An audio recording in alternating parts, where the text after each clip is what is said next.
बहुत समय पहले आनंदपुर नाम के गांव में रघु नाम का एक मेहनती किसान और उसकी पत्नी माया रहते थे। उनके पास 2 बैल, हीरा और मोती और एक गाय जिसका नाम लाली था।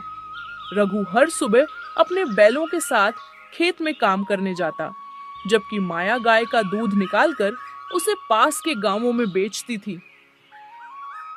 उनका जीवन साधारण लेकिन खुशहाल था।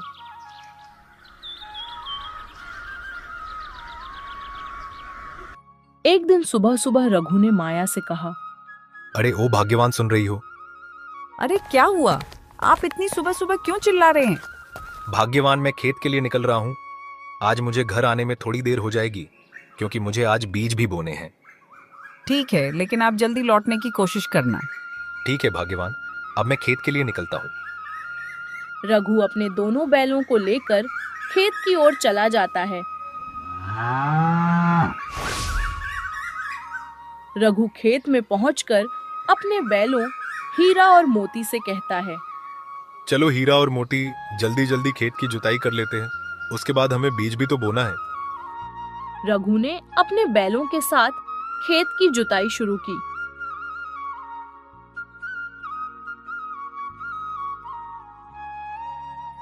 काम करते करते उसने देखा कि हीरा थोड़ा कमजोर लग रहा है। उसने बैलों को आराम दिया और कहा, तुम दोनों मेरे साथी हो, तुम्हारी सेहत का ध्यान रखना मेरी जिम्मेदारी है। उसने बैलों को पानी पिलाया और उन्हें खड़े खड़े प्यार से सहलाने लगा। दोपहर तक पूरे खेत की जुताई हो जाती है, जिसके बाद रघु ने जल्दी जल्दी बीज बोने का काम शुरू किया। कुछ ही देर में रघु सारे बीज खेत में डाल देता है। चलो, खेत का सारा काम पूरा हो गया। आज तुम दोनों ने बहुत मेहनत की है। तुम्हें भूख भी लगी होगी। जल्दी घर पहुंचकर सबसे पहले तुम्हें चारा डालूंगा। इतना कहकर रघु बैलों को लेकर घर की ओर चल पड़ता है। घर पहुंचते ही रघु ने अपने बैलों को चारा डाला। अरे भाग्यवान, सुन रही हो? मैं खेत से आ गया हूँ। आज आपको आने में बहुत देर हो गई। अरे भाग्यवान, आज खेत में ज्यादा काम था, इसलिए आज घर आने में थोड़ी देरी हो गई।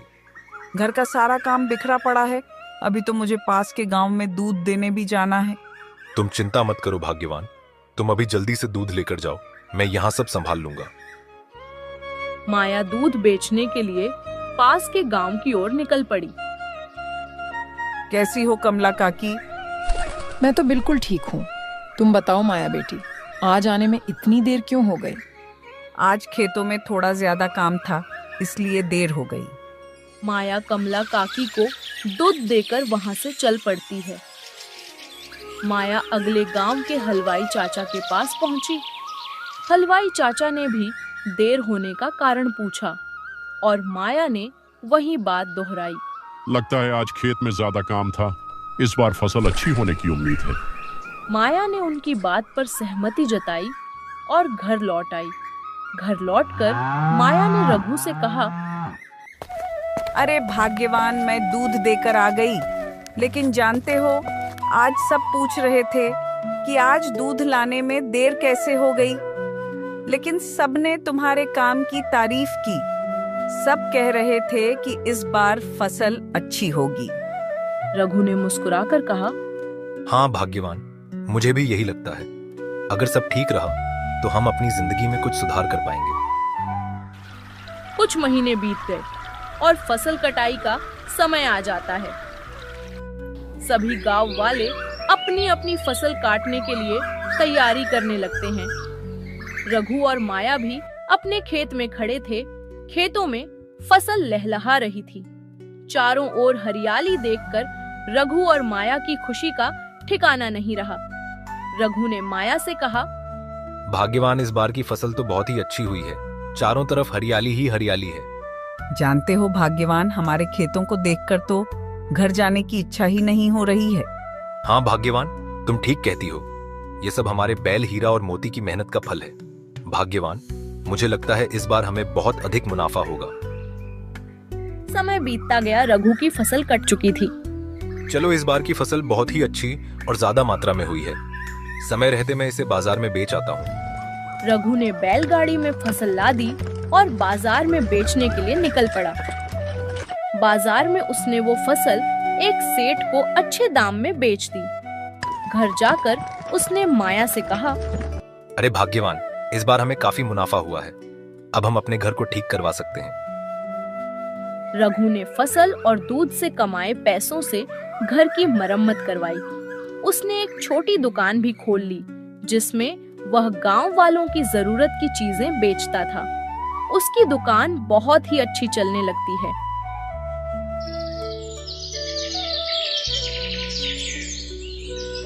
भाग्यवान, मैं अपनी दुकान के लिए निकल रहा हूँ। ठीक है जी, लेकिन लौटते समय हमारे बैलों के लिए चारा लाना मत भूलना।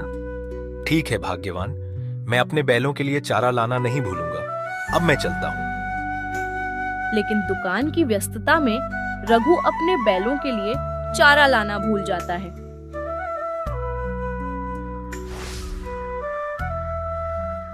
अरे भाग्यवान, मैं दुकान से आ गया हूँ।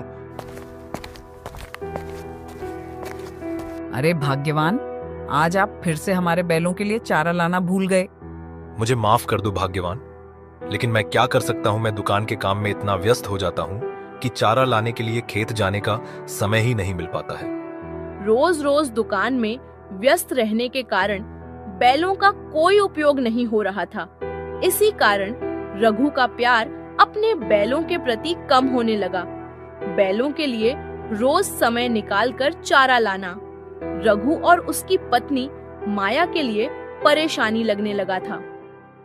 एक दिन रघु माया से कहता है, भाग्यवान, मैं कह रहा था कि अब तो हमें अपने बैलों की कोई जरूरत नहीं है। क्यों ना इन बैलों को हम बेच दें। आप ये क्या कह रहे हो?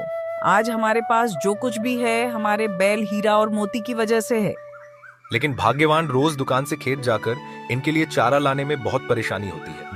ठीक है भाग्यवान, अगर आपको यही सही लगता है तो हम अपने गाय और बैलों को बेच देते हैं। अगले दिन सुबह रघु अपने साथ एक व्यापारी को लेकर आता है और अपने बैलों और गाय को उस व्यापारी को बेच देता है। दोनों बैल और गाय बहुत दुखी हो जाते हैं और हीरा मोती से कहता है, देख रहे मोती भाई, आज जब मालिक के पास सब कुछ आ गया तो अब हम उनके किसी काम के नहीं रहे। हाँ हीरा भाई, तुम ठीक कह रहे हो।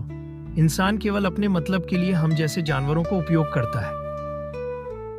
हीरा मोती और लाली के चले जाने के बाद रघु को लगा कि अब दुकान और घर को संभालने में कोई परेशानी नहीं होगी। कुछ ही महीनों बाद रघु की दुकान में ग्राहकों की संख्या घटने लगी। धीरे धीरे व्यापार में नुकसान होने लगा। रघु को यह समझ नहीं आ रहा था कि ऐसा क्यों हो रहा है। एक दिन माया ने कहा, भाग्यवान, मुझे लगता है कि हमारे बैल और गाय हमारे लिए भाग्यशाली थे। उनके जाने के बाद ही सब गड़बड़ हुआ है। अब दुकान भी अच्छी नहीं चल रही है और अब दुकान का सामान गांव के बाहर से लाना पड़ता है, जिसमें बैलगाड़ी का किराया भी ज्यादा देना पड़ता है। भाग्यवान, शायद तुम सही कह रही हो। हीरा और मोती हमारे जीवन का आधार थे। हमें अपनी गलती का एहसास हो गया है, लेकिन अब बहुत देर हो चुकी है। जब दुकान पूरी तरह बंद हो गई तो रघु के पास खेती के अलावा और कोई चारा नहीं बचा। लेकिन अब उसके पास न ही खेत जोतने के लिए बैल थे और न ही गाय, जिससे वह दूध बेचकर कुछ पैसे कमा सकता था। रघु खुद ही खेत जोतने लगा। हर दिन उसे अपनी गलती का एहसास होता और गाय बैलों की याद आती। निवासपुर नाम के एक छोटे से गांव में रामलाल नाम का एक गरीब किसान अपनी पत्नी मीरा और बूढ़ी माँ के साथ रहता था। उनका एक छोटा सा परिवार था, जिसमें उनकी छोटी सी बेटी रानी भी थी। रामलाल गांव के महाजन गोपाल जी के यहाँ मजदूरी करके अपना गुजारा करता था। रामलाल का घर का गुजारा बहुत मुश्किल से हो पाता था। उनके पास थोड़ी सी जमीन थी, जहाँ उसकी पत्नी मीरा दिन रात मेहनत करके अलग अलग तरह की सब्जियां और फल उगाती थी। मीरा हफ्ते में एक बार गांव के बाजार में सब्जी बेचने जाया करती थी। उसकी सब्जियां ताजी और सस्ती होती थीं, इसलिए पूरा गांव उससे सब्जी और फल खरीदता था। बाजार के दिन मीरा अपनी सब्जियां लेकर जाती और जोर जोर से आवाज लगाती, सब्जी ले लो, फल और सब्जी ले लो, ताज़ा ताज़ा सब्जी ले लो, फल और सब्जी ले लो, हरी भरी फल और सब्जियां ले लो। हरी भरी सब्जियां 20 रुपए किलो, सिर्फ 20 रुपए किलो। मीरा, सब ठीक तो है ना? घर में सब ठीक है? और रानी कैसी है? सब ठीक है काका, रानी भी बिल्कुल अच्छी है। और आप बताइए, काकी नहीं दिख रही? अरे, तुम्हारी काकी दूसरे गांव गई है, इसलिए तो आज खुद ही सामान लेने आया हूँ। अच्छा, ये टमाटर कैसे दिए? रोज की तरह 20 रुपए किलो ही बेच रही हूँ काका। अच्छा, ऐसा करो मीरा बेटी, मुझे 1 किलो टमाटर दे दो। क्यों नहीं काका, अभी देती हूँ। मीरा सब्जियां बेचकर थोड़े बहुत पैसे कमाती, जिससे घर का खर्च चलता था। रामलाल के खेत में एक पुराना कुआं था जो सालों से सूखा पड़ा था, इसलिए खेत की सिंचाई के लिए मीरा दूसरे गांवों के लोगों के कुएं से पानी लाती थी। हरिदेव कई सालों से अपने कुएं का पानी मीरा को देता आ रहा था, लेकिन मन ही मन वह जलन महसूस करता था। एक दिन जब मीरा खेत में काम कर रही थी, तभी हरिदेव वहां आया और कहा, मीरा कैसी हो और खेत का काम कैसा चल रहा है? खेत का काम बहुत अच्छा चल रहा है हरिदेव चाचा। मीरा, मैं कह रहा था कि अब मैं तुम्हें अपने कुएं का पानी नहीं दे सकता हूँ। गर्मी आने वाली है और मेरे कुएं में पानी कम हो गया है। लेकिन चाचा, गर्मी आने में तो अभी 2-3 महीने बाकी हैं, तब तक खेतों की सिंचाई कैसे होगी? यह तुम्हारी समस्या है, अब मैं तुम्हें पानी नहीं दे सकता हूँ। मीरा उदास मन से घर लौट आई और रामलाल को सारी बात बताई। ये क्या हो गया भाग्यवान, ये क्या परेशानी आन पड़ी? अब हमारे घर का गुजारा कैसे होगा? भाग्यवान, चिंता मत करो, ऊपर वाला सब देख रहा है, कोई ना कोई रास्ता जरूर निकलेगा। अच्छा ठीक है मीरा, तुम जाकर आराम करो, मैं हरिदेव काका से मिलकर आता हूँ। यह कहकर रामलाल हरिदेव काका से मिलने उनके घर की ओर निकल पड़ता है। हरिदेव काका, मुझे मीरा ने बताया कि आपने हमें कुएं का पानी देने से मना कर दिया। हाँ रामलाल, ये बात सच है कि मैंने मीरा को अपने कुएं का पानी लेने के लिए मना कर दिया। ऐसा क्या हो गया हरिदेव काका? देखो रामलाल, मैं तुम्हें कई सालों से अपने कुएं का पानी देता आ रहा हूँ और इस बार गर्मियों का समय आने वाला है। इस कारण मेरे कुएं का पानी बिल्कुल सूख कर कम हो गया है। लेकिन हरिदास काका, अभी तो गर्मियां आने में 2-3 महीने का समय है, तब तक मेरे खेतों का क्या होगा? मैं कुछ नहीं जानता रामलाल, मैंने मीरा को भी कहा था कि यह तुम्हारी समस्या है, मैं तुम लोगों को अपने कुएं का पानी नहीं दे सकता हूँ। रामलाल हरिदेव को कुएं का पानी देने के लिए मनाने की बहुत कोशिश करता है, लेकिन हरिदेव नहीं मानता है। फिर रामलाल दुखी मन से थक हार के अपने घर की ओर चला जाता है। क्या हुआ? हरिदेव काका ने क्या कहा? हरिदेव काका ने पानी देने से मना कर दिया। कह रहे थे, अगर मैं तुम्हें पानी दूंगा तो मुझे गर्मियों में बहुत परेशानी होगी। पानी के बिना तो हमारे सारे खेत सूख जाएंगे और हमारा गुजारा कैसे होगा? तभी मीरा ने एक सुझाव दिया। क्यों ना हम अपने पुराने कुएं को खुदवा लें, लेकिन इसमें तो बहुत खर्च होगा। रामलाल ने सोचा और कहा, अगर मैं खुद ही कुआं खोदने की कोशिश करूं तो? मीरा ने हैरानी से पूछा, क्या आप कर पाएंगे? क्यों नहीं, मेहनत तो मिस्त्री भी करता है और मैं भी मेहनत कर सकता हूँ। मैं कल सुबह से ही कुएं की खुदाई शुरू कर दूंगा। उसी रात जब वे खाना खा रहे थे, उन्हें दरवाजे पर किसी के पुकारने की आवाज आई। भिक्षाम देई, भिक्षाम देई। रामलाल और मीरा ने बाहर आकर देखा कि एक साधु महाराज भिक्षा मांग रहे थे। बेटा, जो कुछ घर में हो, दाल चावल रोटी थोड़ा मुझे दे दो, मैं बहुत भूखा हूँ। महाराज, हम खुद बहुत गरीब हैं, हमारे पास देने के लिए कुछ नहीं है। मीरा ने धीरे से कहा, घर में थोड़ा सा चावल बचा है जो मैंने आपके लिए रखा था। अगर वह बाबा को दे दिया तो आपको भूखा रहना पड़ेगा। भाग्यवान, बाबा को भूखा नहीं भेज सकते हैं। जाओ, वही चावल उन्हें लाकर दे दो। मीरा ने झिझकते हुए चावल बाबा को दे दिए। साधु ने उनकी दानशीलता देखकर कहा, तुम्हारा यह त्याग व्यर्थ नहीं जाएगा।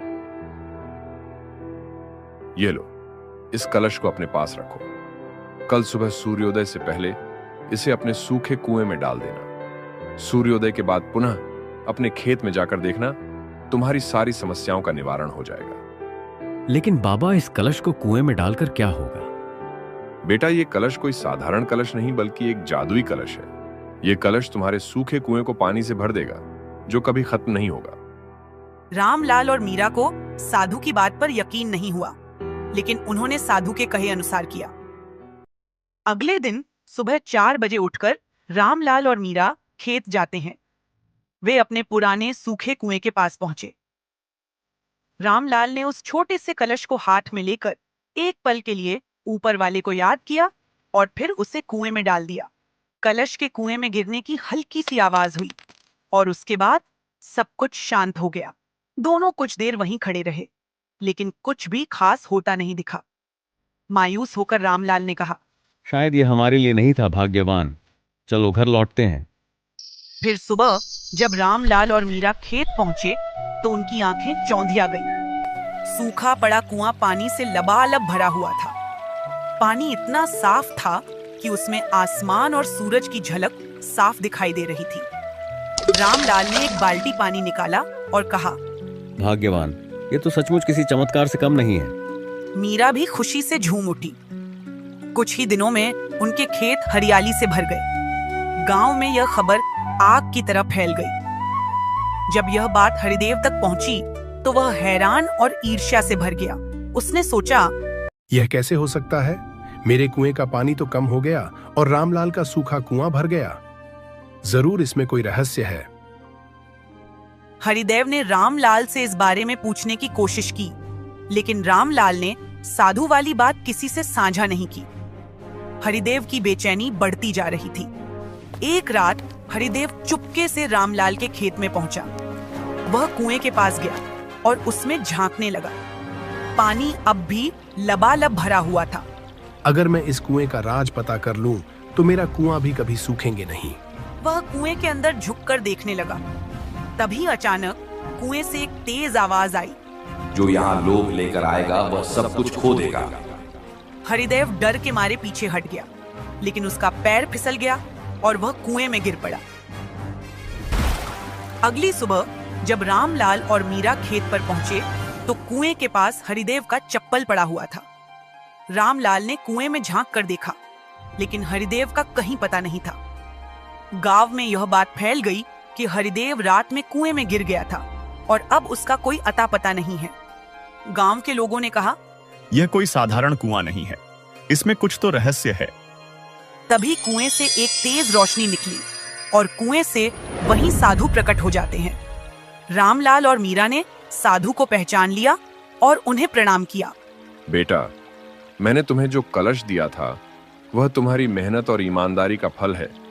इसलिए आज तुम्हारा सूखा कुआं पानी से भरा हुआ है, जो कभी खत्म नहीं होगा। परंतु अगर इस कुएं का किसी गलत काम के लिए उपयोग किया जाएगा तो यह सब नष्ट कर देगा।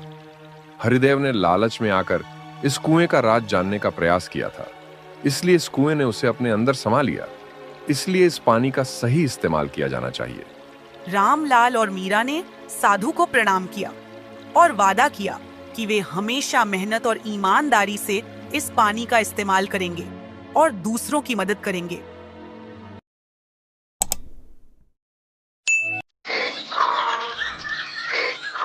पुराने समय की बात है। भारत के एक छोटे से गांव में रवि नाम का एक गरीब किसान अपनी पत्नी राधा के साथ रहता था। रवि सीधा सादा और मेहनती था, जबकि राधा बहुत चतुर और समझदार थी। रवि और राधा का जीवन बड़ा ही साधारण था। वे एक छोटी सी झोपड़ी में रहते थे, जहां कच्ची दीवारों पर गोबर से लिपाई की जाती थी। झोपड़ी में ही एक छोटी सी रसोई थी, जहां राधा मिट्टी के चूल्हे पर खाना बनाती थी।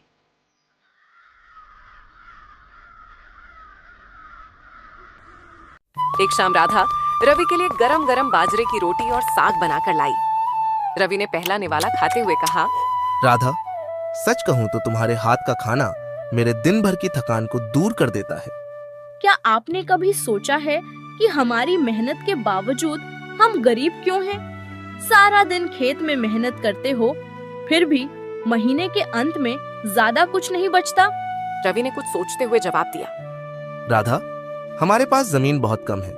फसल का आधा हिस्सा भी कर्ज चुकाने में चला जाता है। ऐसे में बचता ही क्या है? मुझे लगता है कि अगर हम समझदारी से काम करें और कुछ नई तरकीबें अपनाएं, तो शायद हमारी जिंदगी में कुछ बदलाव आ सकते हैं। रवि ने हंसते हुए कहा, राधा, तुम तो बड़े बड़े सपने देख रही हो। हमारी किस्मत में जो लिखा है वह मिल ही जाएगा। कुछ समय बाद गांव में एक नए व्यापारी सेठ दीनानाथ गांव में आया। वह बड़ा अमीर दिखता था। उसने गांव के चौपाल पर इकट्ठा हुए किसानों से कहा, सुनो गांव वालों, मैं तुम्हारी फसल खरीदूंगा और उसका दाम भी ऊंचा दूंगा, पर एक शर्त है, आप सबको अपनी फसल मुझे ही बेचनी होगी। ऐसा करने से आपको तुरंत नकद पैसे मिल जाएंगे। गांव के किसानों ने उसकी बातों पर विश्वास कर लिया। उन्हें ऊंची कीमत का लालच भा गया था। अगले दिन सेठ ने घोषणा की, याद रखिए, मुझे फसल का पूरा हिस्सा चाहिए। अगर कोई मुझे बीच में रोककर बेचता है तो मैं उसकी फसल नहीं खरीदूंगा। राधा, जो दूर से सब देख रही थी, वह व्यापारी की चालाकी समझ गई। रात में उसने रवि से कहा, रवि, मुझे उस सेठ पर भरोसा नहीं है। वह हमें ठगने आया है। अगर हम अपनी पूरी फसल उसे बेच देंगे तो अगली फसल तक हम फिर से कर्ज में फंस जाएंगे। पर राधा, व्यापारी हमें ऊंची कीमत दे रहा है। सब लोग भी तो बेचने की सोच रहे हैं। आप यह क्यों नहीं समझते कि जो व्यक्ति हमें ऐसी शर्तों में बांधना चाहता है, उसके इरादे नेक नहीं हो सकते। हमें इसे गहराई से लेना होगा।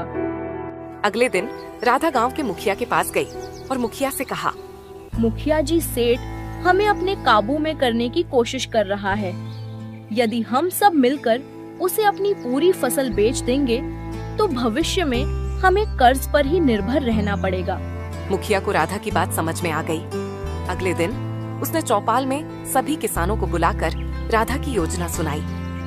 राधा ने प्रस्ताव रखा, हम सभी फसल का कुछ हिस्सा सेठ को बेचेंगे और बाकी अपने पास रखेंगे, ताकि अगर जरूरत पड़ी तो हमारे पास अगले सीजन तक कुछ बचा रहेगा। इस तरह से हम उसकी चाल में नहीं फंसेंगे। गांव के लोग उसकी बात से सहमत हो गए। जब सेठ को यह बात पता चली तो उसने किसानों को धमकाने की कोशिश की। राधा की योजना के कारण गांव वालों ने जब सेठ दीनानाथ को फसल बेचने से मना कर दिया तो सेठ को भारी नुकसान हुआ।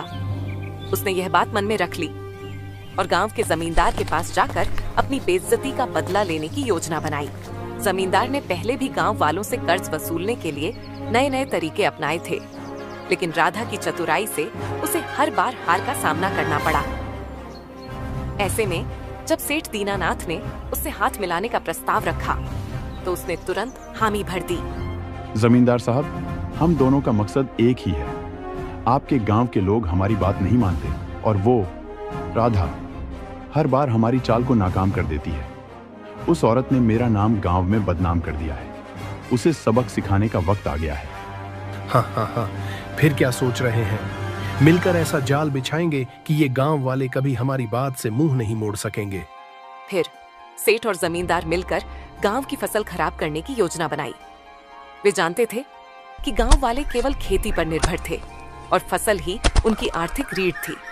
उन्होंने अपने आदमियों को गांव के खेतों में कीड़े और जहरीली दवा डालने का आदेश दिया ताकि फसल खराब हो जाए। जमींदार के आदमी रात में खेत में जाकर जहरीली दवा डाल देते हैं।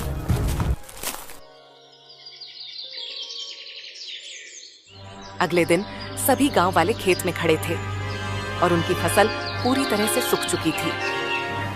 रवि और अन्य किसान चिंतित होकर अपने खेतों की हालत देखकर लौट गए। रवि ने राधा से कहा, राधा, पता नहीं कैसे हमारी फसल अचानक से खराब कैसे हो गई। पूरे गांव के खेतों में यही हाल है।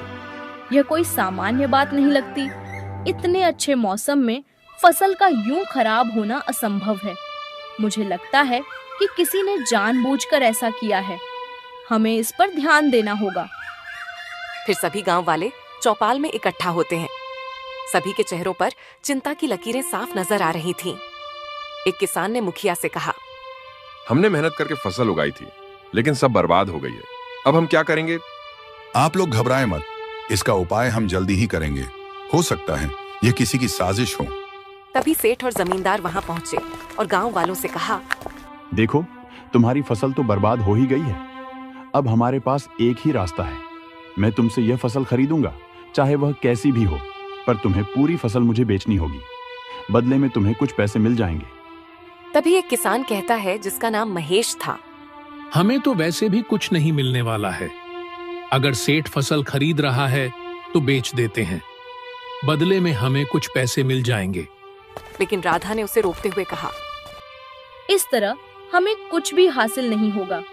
हम खुद से समाधान निकाल सकते हैं। हमें अपने खेतों की मिट्टी और पानी की जांच करवानी चाहिए। जब सेठ और जमींदार ने देखा कि राधा गांव वालों को समझा रही है, तो जमींदार ने चालाकी से कहा, देखो, राधा की बातों पर भरोसा करके तो तुम फसल बेचने से मना कर चुके हो। अब अगर तुम मुझे कर्ज नहीं चुकाओगे तो मैं तुम्हारे घर और जमीन को जब्त कर लूंगा। गांव वालों में हड़कंप मच गया। रवि ने गुस्से में कहा, यह अन्याय है।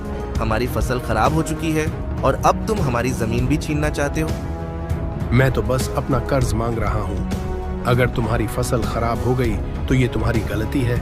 अगर मुझे मेरे कर्ज सूद समेत नहीं मिला तो मैं तुम सबकी जमीन और घर को जब्त कर लूंगा। तभी राधा ने मुखिया से कहा, मुखिया जी, मुझे लगता है सेठ और जमींदार ने मिलकर हम गांव वालों की फसल खराब की है ताकि हम सब उनके कर्ज में फंस जाएं। सेठ ने डरते हुए कहा, ये तो हम पर एक इल्जाम है। तुम्हारे पास तो कोई सबूत भी नहीं है। सबूत है, हमारे खेतों में कीड़ों और जहरीले पदार्थों के निशान हैं। गांव के लोग खुद गवाह हैं कि उन्होंने सेठ के आदमियों को रात में खेतों के आसपास देखा है। मुखिया ने जांच का आदेश दिया और जब जमींदार के घर की तलाशी ली गई तो उसके कमरे की अलमारी में जहरीले पदार्थ की थैली मिली।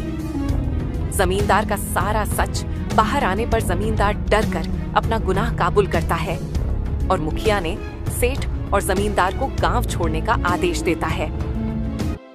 राधा की चतुराई और गांव वालों की एकजुटता से सेठ और जमींदार की साजिश नाकाम हो गई। गांव वालों ने मिलकर फिर से अपनी फसल को उगाने का काम शुरू किया और इस बार उनकी मेहनत रंग लाई। जमींदार और सेठ के चले जाने के बाद गांव में खुशी और शांति का माहौल बन गया। राधा की समझदारी ने गांव को एक नई दिशा दी। सभी गांव वाले उसकी प्रशंसा करने लगे और उसे आदर्श मानने लगे।